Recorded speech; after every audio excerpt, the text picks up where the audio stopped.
با این روشی که بهت میگم ارزش پای داخل کیف پولت رو با قیمت GCV حساب کن.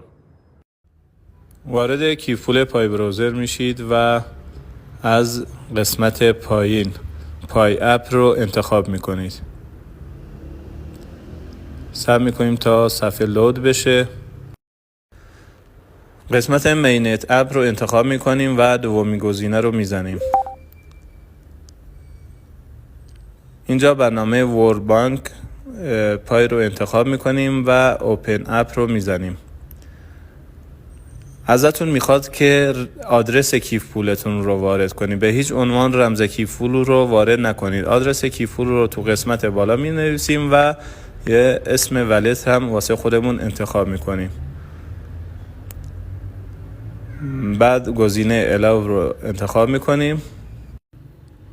توی این صفحه روی این عکسی که قفل روش هست رو میزنیم و کانکت ولت رو میزنیم و الاو رو دوباره انتخاب میکنیم.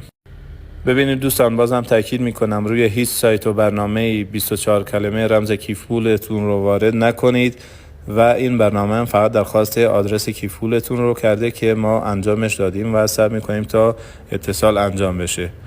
بعد از اینکه اتصال انجام شد دوباره کانکت ولت رو میزنیم و اینجا موجودی ما رو میاره که 4589 پای داریم به قیمت دلاری 1 میلیارد و 440 میلیون دلار قیمتش هست که میتونیم سفرم به فارسی ترجمه کنیم. زبون فارسی هم پشتیبانی میکنه. پای هایی که داخل کیف پول هست رو حساب میکنه و قیمت دلاریش رو حساب میکنه. ممنون از حمایتتون. ممنون میشم که پست رو لایک کنید و واسه دوستاتون که پای دارن بفرستید تا اونها هم بتونن قیمت GCV پای های خودشون رو حساب کنن.